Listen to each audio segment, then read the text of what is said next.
জাতীয় থেকে আন্তর্জাতিক, প্রান্তিক জনপদ থেকে নগর চারপাশে ঠিক কী ঘটছে এই মুহূর্তে তা নিয়ে আয়োজন এখন চারদিক।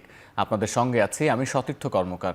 জুলাই অভ্যুত্থানকারীদের সুরক্ষা ও দায় মুক্তি দিয়ে অধ্যাদেশ পাশ হয়েছে বলে জানিয়েছেন আইন উপদেষ্টা আসিফ নজরুল। বিকেলে রাজধানীর ফরেন সার্ভিস একাডেমিতে সংবাদ সম্মেলনে তিনি জানান, অভ্যুত্থানকালে জুলাই যোদ্ধাদের সকল ফৌজদারি মামলা প্রত্যাহার করা হবে।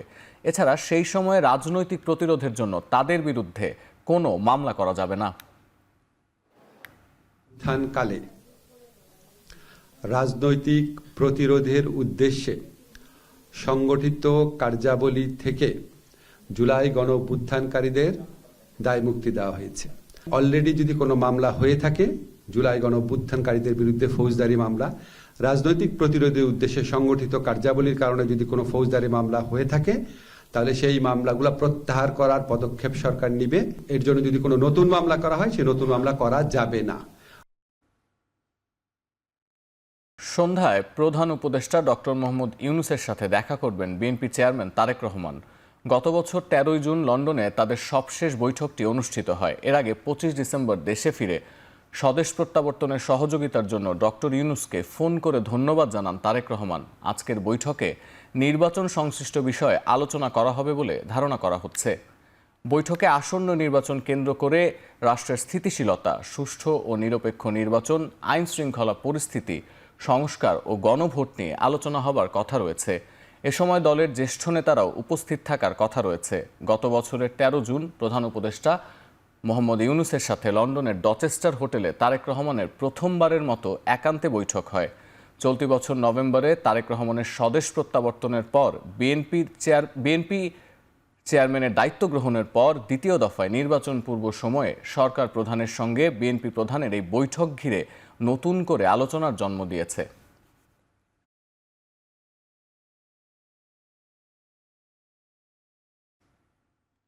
পোস্টাল ব্যালট ব্যবস্থাপনার ভুলভ্রান্তিতে বিএনপি ক্ষতিগ্রস্ত হয়েছে।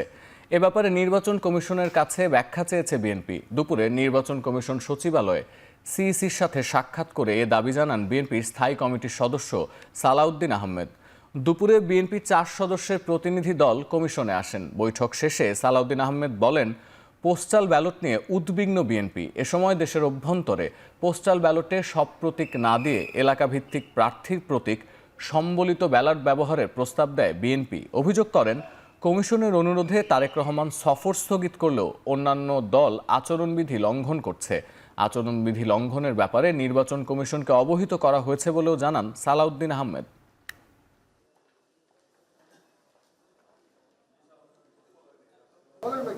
এই যে পোস্টাল ব্যালট যেগুলো প্রবাসীদের জন্য পাঠানো হয়েছে, আমরা বলেছি আগের মতোই উদ্বেগ প্রকাশ করেছি। এখানে সঠিকভাবে বিবেচনা করা হয় নাই।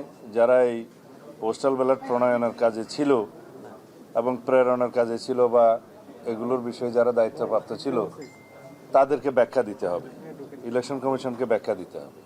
এবং এখন যে সমস্ত পোস্টাল ব্যালটগুলো আপনারা দেখছেন বিভিন্নভাবে সোশ্যাল মিডিয়াতে ভিডিও আকার আসছে, এক একটা বাসায় 200-300 করে ব্যালট পাওয়া যাচ্ছে, কোথাও কোথাও জব্দ করা হচ্ছে, কোথাও কোথাও এখনই ভোটিং শুরু হয়ে গেছে যেটা 22 তারিখে হওয়ার কথা, এবং কোথাও কোথাও বলছে একজনের নাম্বার দিয়ে আরেকজনের পোস্টাল ব্যালট গ্রহণ করছে। এইভাবে অনেক কিছু অনিয়ম হয়েছে। ইসলামী আন্দোলনকে সঙ্গে নিয়ে এগিয়ে যাওয়ার প্রত্যাশা 11 দলের শরিক নেতাদের। আসন সমঝোতা ও প্রার্থী নিয়ে রাত 8টায় সংবাদ সম্মেলনের ঘোষণা দিয়েছেন জামায়াতের নায়েবে আমির ডাক্তার আব্দুল্লাহ মোহাম্মদ তাহের। এদিকে ইসলামী আন্দোলনকে নিয়ে শুরু যেভাবে হয়েছিল সেভাবেই একসাথে জোটবদ্ধ থাকবে প্রত্যাশা জানান জোট নেতা মামুনুল হক। সকালে মগবাজারে জামায়াতের কেন্দ্রীয় কার্যালয়ে জোটের নেতারা অংশ নেন। বৈঠক শেষে এনসিপির আহ্বায়ক নাহিদ ইসলাম জানান, ভোটকে আরও সুসংগঠিত করতেই তারা সময় নিচ্ছেন। আমরা কোনো ঝামেলার ভিতরে নাই এবং আমাদের ভিতরে যে আলাপ আলোচনা হচ্ছে কিছুটা মত ভিন্নতা হচ্ছে, এটা ঝামেলা বলা যায় না, ঠিক আছে। আর 2 নম্বর হচ্ছে আমরা রাত 8টায় কথা বলব। আসন সমঝোতার জোট হলেও এটার একটা রাজনৈতিক গুরুত্ব আছে, এটা আপনারা সকলেই বুঝেন, দেশবাসী বুঝেন, এবং একটা আকাঙ্ক্ষার জায়গা আছে। এই নির্বাচন প্রতিযোগিতাপূর্ণ হবে এবং আমাদের যেই এজেন্ডাগুলো রয়েছে, সংস্কার, দুর্নীতি বিরোধিতা, আধিপত্যবাদ বিরোধিতা, সেই এজেন্ডাগুলোকে সামনে রেখে আমরা একটা ঐক্যবদ্ধ জায়গায় নির্বাচনে অংশগ্রহণ করব এবং সবাই সবাইকে সহযোগিতা করে একটা প্রতিদ্বন্দ্বিতামূলক নির্বাচনের মাধ্যমে আমরা গণতন্ত্রে উত্তরণ করব। ইসলামী আন্দোলনের ব্যাপারে আমাদের প্রত্যাশা যে ইনশাল্লাহ আমরা যেভাবে একসাথে শুরু করেছিলাম আমরা একসাথেই সামনের দিকে অগ্রসর হতে পারবো। আমরা এখনো আশাবাদী ইনশাল্লাহ। ক্রিকেটারদের নিয়ে বিতর্কিত মন্তব্যের জেরে শেষ পর্যন্ত বিসিবির অর্থ কমিটির চেয়ারম্যান পদ থেকে অব্যাহতি দেওয়া হলো নাজমুল ইসলামকে।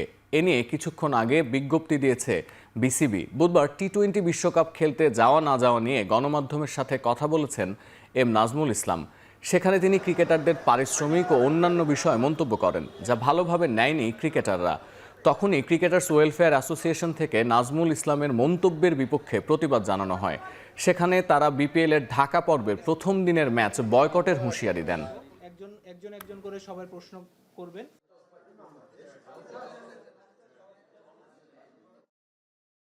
এদিকে ক্রিকেটারদের খেলা বর্জনে মাঠে গড়ায়নি বিপিএল। এ নিয়ে মিরপুরে অবরোধ ও বিক্ষোভ করছে দর্শকরা।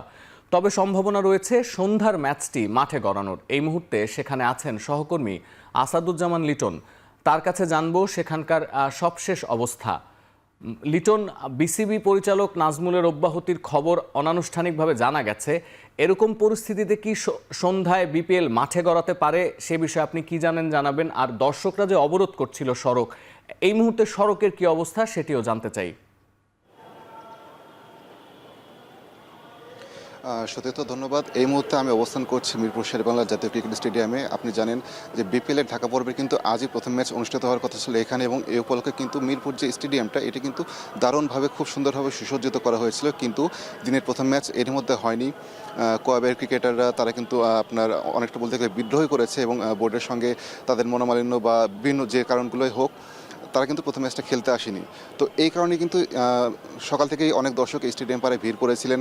দুপুর গড়ানোর সঙ্গে সঙ্গে যখন আস্তে আস্তে ম্যাচটা হয়নি, এক পর্যায়ে কিন্তু স্টেডিয়ামের যে গেটগুলো এগুলো কিন্তু বন্ধ করে দেওয়া হয়, যে কারণে যে সকল দর্শক স্টেডিয়ামের ভেতরে ছিলেন তারা ভেতরে আটকা পড়েন, এবং বাইরে যারা ছিলেন তারা ঢুকতে পারছিলেন না। এবং এই সময় দেরি হওয়ার কারণে ক্রমেই কিন্তু অসন্তোষ বাড়তে থাকে, এবং বেলা 4টার দিকে কিন্তু স্টেডিয়ামের বাইরে বেশ ভাঙচুরের ঘটনা ঘটে, এবং এক পর্যায়ে সেনাবাহিনীর সঙ্গে ধাওয়া পাল্টা ধাওয়া এগুলো কিন্তু হয়েছে, লাঠি চার্জ করেছে। তো সব মিলে কিন্তু বেশ উত্তপ্ত পরিস্থিতি ছিল কিছুক্ষণ আগেও। তবে ঠিক এই মুহূর্তের কথা যদি বলি, সেনাবাহিনী কিন্তু খুব শক্তভাবে সব পরিস্থিতি দমন করেছে, এবং পুরো স্টেডিয়াম ঘিরে কিন্তু বেশ বড় আকারের নিরাপত্তা ব্যবস্থা গ্রহণ করেছে সেনাবাহিনী এবং পুলিশ। এবং যারা দর্শক আছে আর কি, তারা কিন্তু স্টেডিয়াম থেকে কিছুটা দূরে দূরে সবাইকে সরিয়ে রাখা হয়েছে, যেন তারা কোনো রকমের বিশৃঙ্খলা করতে না পারে। এবং এই কারণে বলা যায় যে আপনার বর্তমানে যে সিচুয়েশন সেখানে মোটামুটি থমথমে অবস্থা বিরাজ করছে, যেখানে স্টেডিয়ামটা সাজানো গোছানো থাকলেও কিন্তু খুব একটা মানে এক কথায় বলতে গেলে খুব থমথমে পরিস্থিতি বিরাজ করছে, এবং বিসিবি কিন্তু অনেকটা কঠোর পথে কিন্তু হাঁটতে পারে যা জানা যাচ্ছে।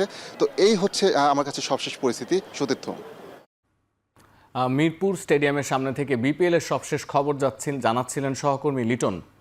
ঢাকা সেন্ট্রাল ইউনিভার্সিটির অধ্যাদেশ জারির এক দফা দাবিতে আজও রাজধানীর সায়েন্স ল্যাব, মিরপুর টেকনিক্যালের রাস্তা অবরোধ করেছে 7 কলেজের শিক্ষার্থীরা। কিছুক্ষণ আগে রাজধানীর টেকনিক্যাল মোড়ে ব্রিফ করেছেন আন্দোলনরত শিক্ষার্থীরা। এ বিষয়ে আরও জানাতে সেখান থেকে যুক্ত হচ্ছেন সহকর্মী রাব্বি আল রাহিদ।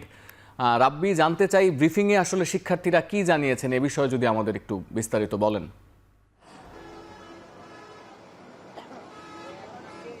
সতীর্থ, দেখছেন যে এই মুহূর্তে আমি রয়েছি রাজধানীর টেকনিক্যাল মোড়ে। দুপুর থেকে সন্ধ্যা পর্যন্ত প্রায় বেশ কয়েক ঘন্টা আন্দোলন করছে রাজধানীর 7 কলেজের শিক্ষার্থীরা। বিশেষ করে সেন্ট্রাল ইউনিভার্সিটির অধ্যাদেশ জারির এক দফা দাবিতে তারা আন্দোলন করছেন। তবে দুপুর থেকে যে উপদেষ্টা পরিষদের বৈঠক ছিল, সেই বৈঠকে সিদ্ধান্ত হওয়ার কথা ছিল যে সেন্ট্রাল ইউনিভার্সিটি গঠনের যে চূড়ান্ত অনুমোদন সেখানে হওয়ার কথা ছিল, এবং তারপর তা রাষ্ট্রপতির মাধ্যমে জারি হওয়ার কথা ছিল। কিন্তু উপদেষ্টা পরিষদের বৈঠক থেকে এমন কোনো আশ্বাস এখন পর্যন্ত পায়নি শিক্ষার্থীরা।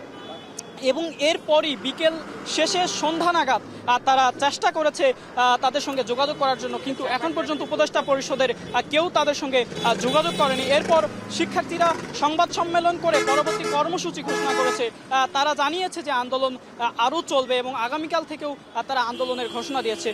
সতীর্থ, দেখছেন যে এই মুহূর্তে আমি রয়েছি রাজধানীর টেকনিক্যাল মোড়ে, এবং রাজধানীর টেকনিক্যাল মোড়ের এখন যে পরিস্থিতি, যে কিছুক্ষণ আগে শিক্ষার্থীরা তারা তাদের ব্রিফের মাধ্যমে আজকের অবরোধ কর্মসূচি তারা শেষ করেছে এবং এই মুহূর্তে যতগুলো গাড়ি ছিল যতগুলো গাড়ি যানজটে তীব্র যানজটে ছিল তারা এখন বর্তমানে চলাচল শুরু করেছে।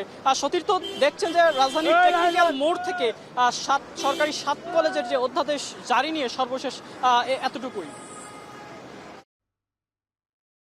টেকনিক্যাল মোড় থেকে 7 কলেজের শিক্ষার্থীদের বিক্ষোভের সবশেষ তথ্য জানাচ্ছিলেন সহকর্মী রাহিদ। ঢাকা টাঙ্গাইল মহাসড়কে চলন্ত বাসে এক ছাত্রীকে রাতভর গণধর্ষণের অভিযোগ উঠেছে। এ ঘটনায় বাসের চালক, হেলপার সহ 3 জনকে গ্রেফতার করেছে পুলিশ। এলেঙ্গা হাইওয়ে থানার অফিসার ইনচার্জ জানান, বুধবার রাত 11:30টার দিকে মিরপুর সরকারি বাংলা কলেজের দর্শন বিভাগের এক ছাত্রী ঢাকার রেডিও কলোনি থেকে আশুলিয়া যাওয়ার জন্য সাভার পরিবহনে ওঠেন। বাসে তখন 2 জন যাত্রী ছিলেন। ওই যাত্রীরা নামার পর কলেজ ছাত্রীকে জোর করে আটকে রেখে তার সাথে থাকা স্বর্ণালংকার, টাকা, মোবাইল ছিনিয়ে নেয় অভিযুক্তরা। পরে ভুক্তভোগী নারীকে রাতভর গণধর্ষণ করে তারা, এমনকি ধর্ষণকালে ভিডিও ধারণ করা হয়। এবার আন্তর্জাতিক প্রসঙ্গ। ইরফান সুলতানের মৃত্যুদণ্ড কার্যকর স্থগিত করেছে ইরান সরকার। তার পরিবারের বরাত দিয়ে বিষয়টি নিশ্চিত করেছে ব্রিটিশ সংবাদ মাধ্যম দ্য গার্ডিয়ান। ইরানে চলমান অস্থিরতা ও সহিংস আন্দোলনে প্রথম বিক্ষোভকারী হিসেবে 26 বছর বয়সী ইরফান সুলতানিকে মৃত্যুদণ্ড দেয় দেশটির আদালত। সপ্তাহখানেক আগে পোশাক দোকানের কর্মচারী ইরফানকে তেহরান থেকে বিক্ষোভের সময় আটক করা হয়। বুধবার তার মৃত্যুদণ্ড কার্যকরের কথা ছিল।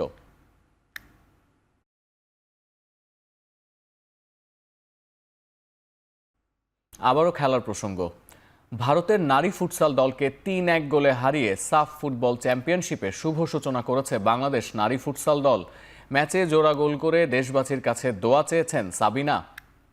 প্রথম ম্যাচ ছিল ইন্ডিয়ার সাথে, আশা করি বাংলাদেশের মানুষ এই জয়ে অনেক খুশি।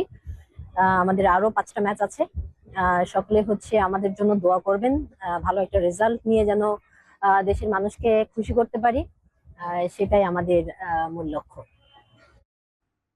শেষ করছি এখন চারদিক। এখন টেলিভিশন ওয়েবসাইটে দেখতে ভিজিট করুন www.ekhon.tv। এছাড়া ফেসবুকে দেখতে ভিজিট করুন facebook.com/tv.ekhon, আর ইউটিউবে দেখতে ভিজিট করুন youtube.com/c/ekhon tv।